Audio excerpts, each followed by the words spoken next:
उन्हाळा म्हटलं की काहीतरी छान थंडगार खावंसं वाटतं आणि त्यातल्या त्या थंडगार कुल्फी म्हणजे बातच न्यारी. आज आपण अगदी हेल्दी शुगर फ्री अशी आपण ड्रायफ्रूट्सची कुल्फी करणार आहोत. तर त्यासाठी मी एका भांड्यामध्ये 1 वाटी मखाणा, अर्धी वाटी बदाम, अर्धी वाटी काजू आणि 1 वाटी पेंडखजूर घेतल्यात.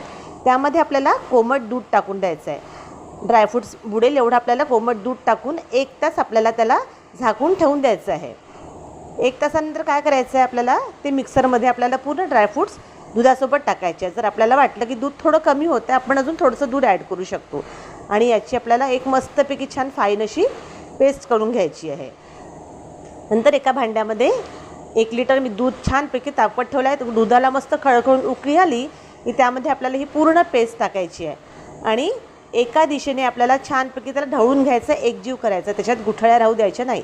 हे बघा 10 ते 15 मिनटातच हे छान मिश्रण असं छान घट्ट होऊन जातं. असं घट्ट झालं की आपल्याला यावेळेस गॅस बंद करायचा आहे आणि हे मिश्रण छान असं थंड होऊ द्यायचं आहे. थंड झालं की कुल्फी मोल्डमध्ये त्याला टाकून आपल्याला 7 ते 8 तास आपल्याला त्याला डीप फ्रीझरमध्ये ठेवायचं आहे आणि मस्तपैकी थंडगार आपल्याला कुल्फी रेडी होऊन मिळते. बघा डीप फ्रीझरमधून झालं की आपल्याला पाण्यामध्ये थोडं काढायचं आहे, म्हणजे मग ते कुल्फी छान सुट्टी होऊन जाते. पाण्यातून काढलं की आपली मस्त अशी थंडगार बघा कुल्फी अशी छान टेस्टी कुल्फी आपली खायसाठी रेडी.